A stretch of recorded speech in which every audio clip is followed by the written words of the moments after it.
ছাত্ৰ ছাত্ৰীসকল, প্ৰথমে মই তোমালোকক মোৰ ইউটিউব চেনেল আজমিৰা ক্ৰিয়েশ্যন 29লৈ স্বাগতম জনালোঁ। আজিৰ এই ভিডিঅ'টিত মই তোমালোকক ভাৰ্বৰ বিষয়ে কিছু ক'বলৈ লৈছোঁ। ইয়াৰ আগৰ ভিডিঅ'ত মই তোমালোকক পাৰ্ট অফ স্পীচ কাক বোলে, কেই প্ৰকাৰ, কি তাৰপিছত নাউন প্ৰনাউনৰ বিষয়ে কৈছোঁ। আজি মই ভাৰ্বৰ বিষয়ে কিছু লিখিও আনিছোঁ আৰু কিছু ক'ম। ভাৰ্ব কাক বোলে? ভাৰ্ব হ'ল যি পদে কোনো কাম কৰা বা হোৱা বুজায় তাকে ইংৰাজীত ভাৰ্ব বুলি কোৱা হয় আৰু অসমীয়াত কোৱা হয় ক্ৰিয়া। ইয়াতে কিছু লিখি আনিছোঁ, সেইখিনি মই তোমালোকক বুজাই দিবলৈ চেষ্টা কৰিম। সামগ্ৰিকভাৱে ভাৰ্ববোৰক দুটা ভাগত ভাগ কৰা হৈছে: অক্সিলাৰী ভাৰ্ব আৰু অৰ্ডিনাৰী ভাৰ্ব বা মেইন ভাৰ্ব। অক্সিলাৰী ভাৰ্বৰ কাৰ্য মূলতঃ সহায়কাৰী, সেইবাবে এনেবোৰ ভাৰ্বক হেল্পিং ভাৰ্ব বুলিও জনা যায়। অক্সিলাৰী ভাৰ্বক হেল্পিং ভাৰ্ব বুলিও কোৱা হয়। অক্সিলাৰী ভাৰ্ব মুঠতে 24টা। সেইকেইটা মই তলত লিখি দিছোঁ। তাৰে কেইটামানক বি ভাৰ্ব বুলি কোৱা হয়। এই 5টা am, is, are, was, were, এই 24টাৰ ভিতৰৰে এই 5টাক কোৱা হয় be verb. Do, does, did এইকেইটাক কোৱা হয় do verb. Have verb, have, has, had এইকেইটাক কোৱা হয় হেভ ভাৰ্ব বুলি। এইখিনি অক্সিলাৰী ভাৰ্বৰ ভিতৰৰে। তাৰ উপৰিও আছে অক্সিলাৰী ভাৰ্বত shall, should, will, would, can, could, may, might, need, dare, must, ought to, used to. এই 24টা ভাৰ্বক মুঠতে কোৱা হয় অক্সিলাৰী ভাৰ্ব বুলি। এই অক্সিলাৰী ভাৰ্বে কেনেদৰে বাক্য সজাত সহায় কৰে মই অলপ বুজাই দিব লৈছোঁ। তোমালোকে মনোযোগ দি শুনিবা বা বুজি ল'বলৈ চেষ্টা কৰিবা। 1 নম্বৰতে দিয়া হৈছে এই ভাৰ্বে নিগেটিভ বাক্য সজাত সহায় কৰে। নিগেটিভ অৰ্থাৎ নহয় বুজোৱা বাক্য। মই তলত আস্তানি দি দিছোঁ, উদাহৰণ দিছোঁ কেনেকৈ নিগেটিভ বাক্য সজাত সহায় কৰে। উদাহৰণস্বৰূপে ক'ব পাৰি আই এম এ বয়। ইয়াত আই এম নট এ বয় অৰ্থাৎ এমটো অক্সিলাৰী ভাৰ্ব, তাৰ লগত নট বহুৱাই নিগেটিভ কৰা হৈছে। তেনেকুৱা অন্য কিছুমান ভাৰ্ব আছে, যেনে ইজটোৰ লগত is not, are not, was not, তেনেকৈ নট দি পেলাই অক্সিলাৰী ভাৰ্বটোৰ লগত নট বহুৱাই নিগেটিভ কৰিব পাৰি।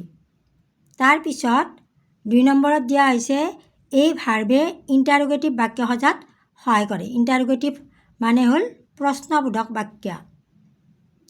অৰ্থাৎ যে অক্সিলাৰী ভাৰ্ব আছে এইবিলাকে প্ৰশ্ন সোধাত ইণ্টাৰোগেটিভ বাক্য সজাত সহায় কৰে। উদাহৰণস্বৰূপে মই অলপ কৰি দিছোঁ, সহজ কেইটা বুজাই দিছোঁ। তোমালোকে গ্ৰামাৰত এই বিষয়ে বহলাই পাবা, গ্ৰামাৰতো পঢ়ি ল'বা। ফৰ এক্সাম্পল দিছে কেনেকৈ ইণ্টাৰোগেটিভ বাক্য সজাত সহায় কৰে। C is a girl.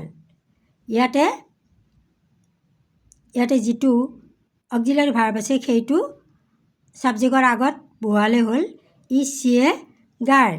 ইয়াতে প্ৰশ্ন সোধা বাক্যত ইণ্টাৰোগেটিভ কুৱেশ্যন মাৰ্কডাল দিব লাগিব। এইটো হৈ গ'ল প্ৰশ্ন। চি ইজ এ গাৰ্ল, তাই এজনী ছোৱালী। ইজ চি এ গাৰ্ল, তাই এজনী ছোৱালী হয়নে?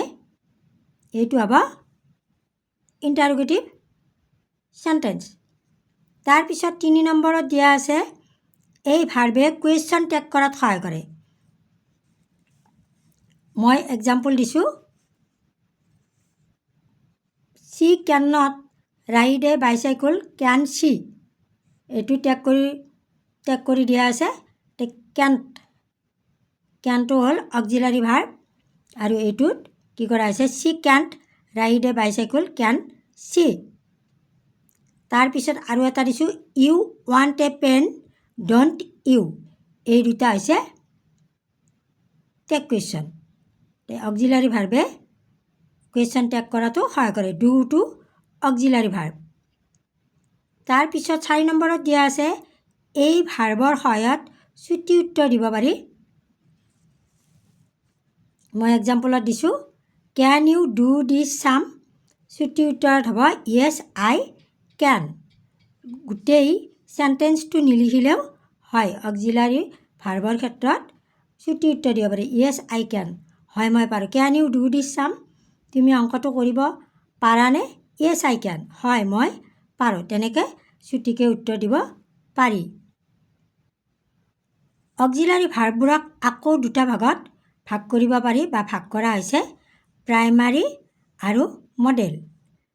আমি যে পালোঁ অলপ আগতে মই কৈ দিলোঁ তোমালোকক be verb, have verb, do verb, এই তিনিটা ভাৰ্ব বি ডু হেভ, এই কেইটা ভাৰ্বক বি ভাৰ্বত 5টা ৰূপ আছে, ডু ভাৰ্বত 3টা ডু, ডাজ, ডিড, হেভ ভাৰ্বৰ হেভ, হেজ, হেড, এইকেইটা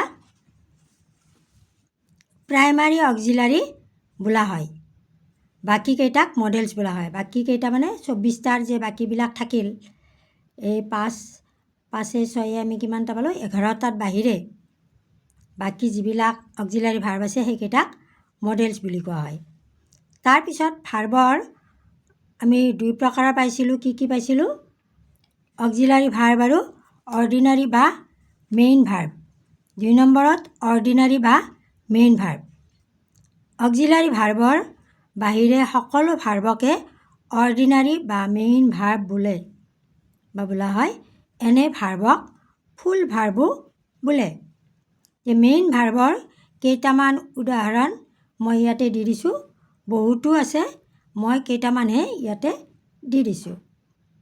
সেইকেইটা হ'ল ইট, প্লে, ৰিড, কাম, বাই, বট, বাই, ছিং, ৰাইট, চি, ডেন্স, গ' আৰু বহুত আছে, সেইবিলাক তোমালোকে গ্ৰামাৰৰ পৰা চাই ল'বা। তাৰপিছত আকৌ ভাৰ্বক ৰেগুলাৰ আৰু ইৰেগুলাৰ এনেকৈও দুটা ভাগত ভাগ কৰিব পাৰি। ৰেগুলাৰ মই ইয়াতে তোমালোকক উদাহৰণকেইটা দি দিছোঁ। ৰেগুলাৰ ভাৰ্বত কোনবিলাক কৰা হয়, যেনে ইডি, টি তেনেকুৱাকৈ লগাই পেলাই পাষ্ট টেন্স বা পাষ্ট পাৰ্টিচিপল গঠন কৰা হয় ৰেগুলাৰ ভাৰ্বৰ ক্ষেত্ৰত। মই লিখি দিয়া নাই, বুজাই দিছোঁ। ৰেগুলাৰ ভাৰ্বৰ ক্ষেত্ৰত ED play, played, played, dance, danced, danced, ইয়াতে অকল ডিটো হৈছে। তাৰপিছত কিল, কিল্ড, কিল্ড, ইডি যোগ কৰা হৈছে। লাৰ্ণ, লাৰ্ণড, লাৰ্ণড, ইয়াতে অকল টিটো যোগ কৰা হৈছে। এনেকৈ যিবিলাক ভাৰ্ব পাষ্ট টেন্স বা পাষ্ট পাৰ্টিচিপল গঠন কৰা হয় তেনেকুৱাকৈ গঠন কৰা ভাৰ্বক কোৱা হয় ৰেগুলাৰ ভাৰ্ব। আৰু ইৰেগুলাৰ ভাৰ্ব আছে, এইটো কি কৰা হয়, পাষ্ট টেন্স আৰু পাষ্ট পাৰ্টিচিপলৰ গঠনৰ প্ৰতি লক্ষ্য ৰাখি ভাৰ্ববোৰক ৰেগুলাৰ আৰু ইৰেগুলাৰ দুটা ভাগত ভাগ কৰা হৈছে। ৰেগুলাৰ ভাৰ্বৰ উদাহৰণকেইটা মই দিলোঁ এইকেইটা। তাৰপিছত ইৰেগুলাৰ ভাৰ্বত সম্পূৰ্ণ কেতিয়াবা কি হৈ যায়, ভাৰ্বটো সলনি কৰি বেলেগ এটা ৱাৰ্ড হৈ যায়। ভাৰ্বৰ সলনি কৰা হয় বিশেষকৈ ইৰেগুলাৰ ভাৰ্বৰ উদাহৰণত মই দিছোঁ চি, চ, চিন, চিং, চাং, চাং, তেনেকুৱাকৈ আৰু বহুত আছে, তোমালোকে ৰাইট, ৰোট, ৰিটুন, তেনেকুৱা এইবিলাকক কোৱা হয় ইৰেগুলাৰ ভাৰ্ব বুলি। তাৰপিছত আকৌ মই ভাৰ্বৰ ভাগ সম্পৰ্কে তোমালোকক কৈছোঁ যে ভাৰ্ববোৰক অবজেক্ট থকা আৰু নথকাক লৈ দুটা ভাগত ভাগ কৰিব পাৰি। যিবিলাক ভাৰ্বৰ অবজেক্ট থাকে বা কিছুমানত নাথাকে, অবজেক্ট থকা ভাৰ্ববিলাকক কোৱা হয় ট্ৰেনজেটিভ ভাৰ্ব। যিবিলাক ভাৰ্বৰ অবজেক্ট থাকে আৰু যিবিলাকৰ নাথাকে সেইবিলাকক কোৱা হয় ইনট্ৰেনজিটিভ। ট্ৰেনজিটিভ ভাৰ্বৰ এক্সাম্পল দিছোঁ মই, আই ইট এ মেংগ', মই এটা আম খাওঁ। ইয়াতে আই ইট, মই কি খাওঁ, প্ৰশ্ন কৰিলে উত্তৰ ওলাব এ মেংগ'। মেংগ'টো হ'ল অবজেক্ট, এইটো কোৱা হয় ট্ৰেনজিটিভ ভাৰ্ব। তাৰপিছত ইনট্ৰেনজিটিভ ভাৰ্ব আছে, example they sleep, he runs, সিহঁতে শুৱে। ইয়াতে অবজেক্ট নাই। কি শুৱে বুলি প্ৰশ্ন কৰিলে উত্তৰ আমি দিব নোৱাৰোঁ। শুৱে, টোপনি মাৰে। হি ৰানছ, সি দৌৰে। এইবিলাক হ'ব ইনট্ৰানজিটিভ ভাৰ্ব। আজিলৈ মই ভিডিঅ'টো ইমানতে সামৰণি মাৰিম। যদি ভিডিঅ'টো তোমালোকে ভাল পোৱা লাইক দিবা আৰু চেনেলটো যদি ছাবস্ক্ৰাইব কৰা নাই ছাবস্ক্ৰাইব কৰি ল'বা। আজিলৈ ইমানতে এৰিছোঁ। ধন্যবাদ।